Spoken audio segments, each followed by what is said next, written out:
Hoje eu queria falar sobre um assunto que gera muita polêmica entre os cristãos, o Halloween. Olha, tem muita gente que acredita que essa festa é uma porta de entrada para demônios, que as bruxas e os satanistas usam esse dia para ter acesso às crianças, um acesso espiritual, ou até mesmo que participar dessas tradições é pecado. Agora, será que isso tudo é verdade?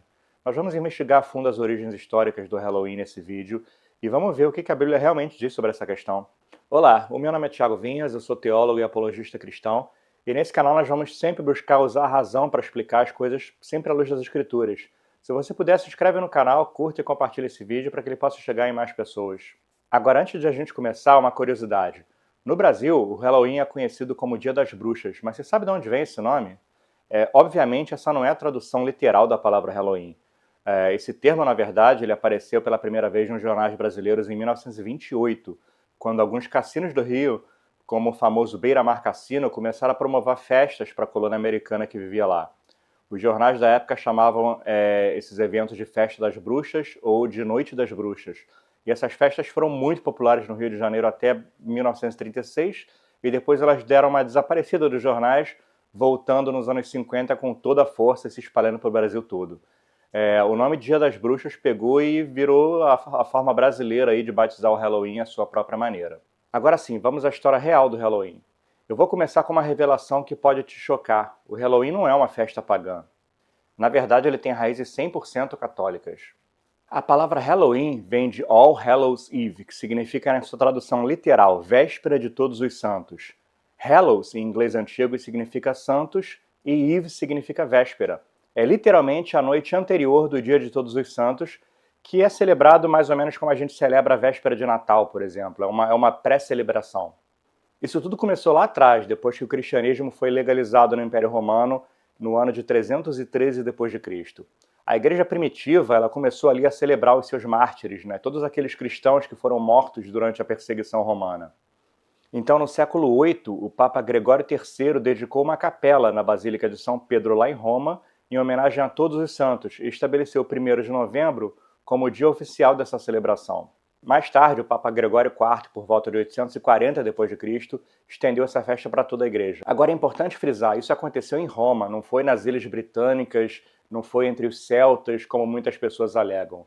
A data de 1º de novembro ela foi escolhida por causa da dedicação da capela em Roma, não foi por causa de festival pagão, como muita gente tenta argumentar. Isso é um fato histórico, afirmado por diversos historiadores sérios, e isso está em vários livros. E agora, qual era o propósito católico? A noite de 31 de outubro ela era para começar como uma grande celebração aos santos, culminando em uma missa no dia 1º de novembro. Esses elementos assustadores do Halloween, como caveiras e fantasmas, eles eram lembretes da morte, do julgamento divino, do céu e do inferno. Era uma reflexão sobre a mortalidade, não era uma adoração a demônios. Ah, mas e os festivais celtas, não existiram? Sim, havia um festival celta chamado Samhain, que era celebrado no dia 1º de novembro para marcar o fim do verão e o início do inverno. Os celtas eles acreditavam que nessa noite uma fronteira invisível que separava o mundo do vivo dos mortos ficava mais fina. Mas aqui está o ponto crucial. A igreja não criou o dia de todos os santos por causa do Samhain.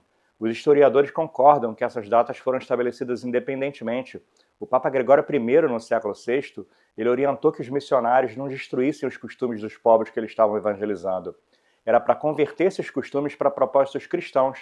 Então, quando o cristianismo chegou na Irlanda e na Escócia, o cristianismo influenciou os costumes pagãos irlandeses, não foi o contrário. Nós convertemos aqueles costumes dele para um significado cristão. E de onde vem essa tradição de bater na porta pedindo doce?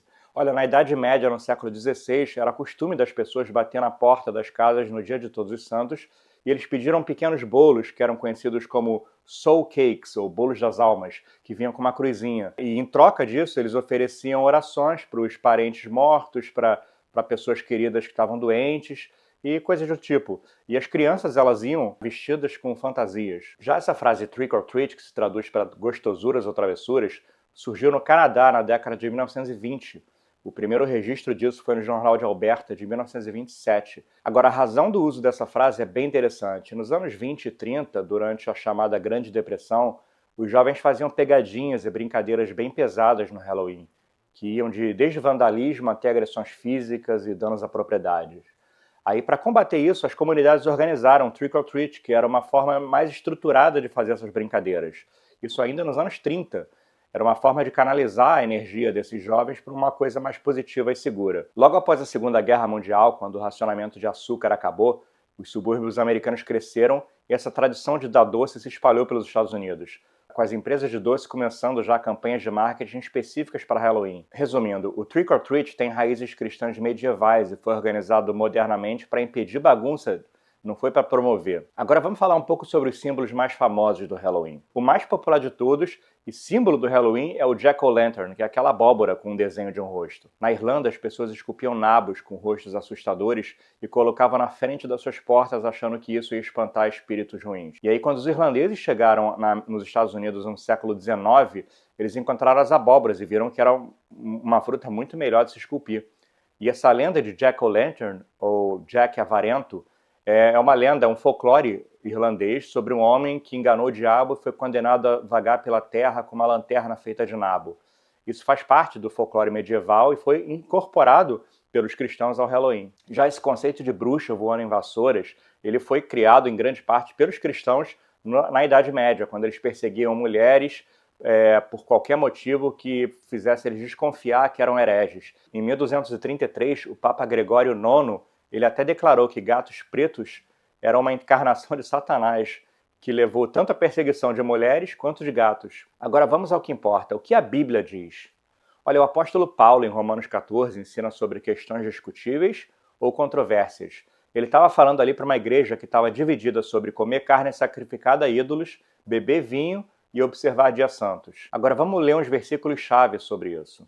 Em Romanos 14, 1, Paulo diz: aceitem o que é fraco na fé, sem discutir sobre opiniões. Um crê que pode comer de tudo, mas outro que é fraco come apenas vegetais. Mais à frente, no versículo 4, nós temos: quem é você para julgar o servo alheio? Para o seu próprio dono é que ele está de pé ou cai, mas ficará em pé, porque o Senhor é poderoso para o manter em pé. E no versículo 19, Paulo diz: porque o reino de Deus não é comida nem bebida, mas justiça, paz e alegria no Espírito Santo.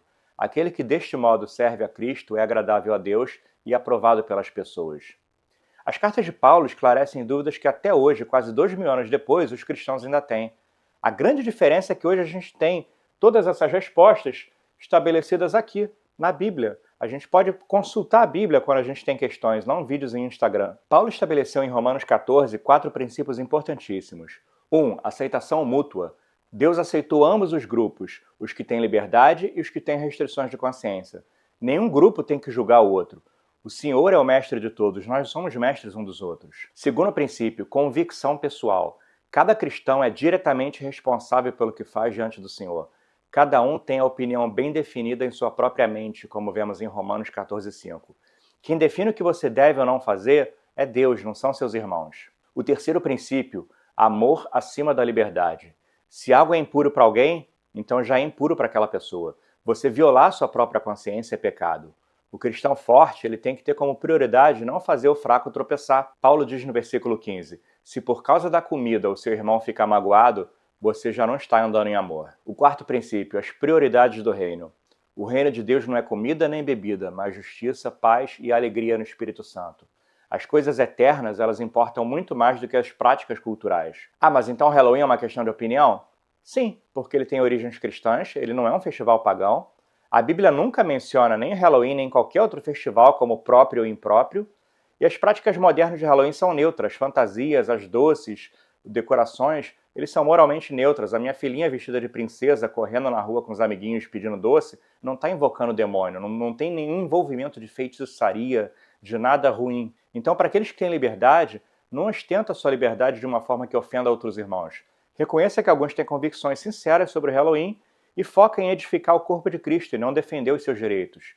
Agora, você que tem restrições, não restrinja ou julga aquele que descobriu liberdade cristã nessa área. A sua convicção, embora válida para você, não se aplica automaticamente a todos os cristãos. O relacionamento harmonioso do corpo de Cristo é crítico para Deus. A unidade da igreja é muito mais importante do que a concordância sobre assuntos culturais secundários. Irmãos, a nossa missão não é policiar o que os outros cristãos fazem nas áreas que a Bíblia não condena. A nossa missão é pregar o Evangelho. Quantas horas a gente gasta discutindo Halloween quando a gente podia estar evangelizando o vizinho? Quanta divisão a gente causa por causa de doce, de fantasia, quando Jesus orou pela nossa unidade em João 17. Se você acredita que pode participar do Halloween, faça para a glória de Deus. Nos últimos 3 anos, eu além de decorar minha casa para o Halloween, eu fico sentado na porta dando doce para as crianças e dando folhetos sobre o Evangelho para os pais. Eu aproveito essa oportunidade para conhecer meus vizinhos, para convidá-los para a igreja. Agora, se a sua consciência não permite, não participa, mas não condena quem participa. O cristão pode ser fiel e convicto nas suas crenças sem ser chato nem desagradável. Lembre-se do que Paulo pregou em Romanos 15:7. Portanto, acolham uns aos outros, como também Cristo acolheu vocês para a glória de Deus. Então, para concluir, hoje a gente aprendeu que o Halloween é católico, não é pagão. Ele começou na comemoração dos mártires da igreja. O Halloween moderno é cultural, não é espiritual. Fantasia, doce, atividade neutra. Romanos 14 se aplica como uma luva à discussão sobre Halloween. É exatamente o tipo de controvérsia que Paulo estava abordando. E a unidade importa muito mais. Celebre ou não celebre, não julgue seus irmãos. Agora, só para finalizar, as crendices e as lendas urbanas sobre demônios que entram em doces para alcançar crianças, ou que decorar sua casa para Halloween convida espírito maligno, isso não é bíblico, gente. O cristão tem o Espírito Santo dentro de si, e onde o Espírito de Deus habita, nenhum espírito do mal tem espaço. Os cristãos que se abstêm por consciência devem ser respeitados, mas nenhum grupo tem que condenar o outro. Que o Espírito Santo nos dê sabedoria, amor e graça, para que nós vivemos juntos em unidade, focando no que realmente importa, pregar Cristo crucificado e ressuscitado. Feliz véspera de Todos os Santos e até a próxima!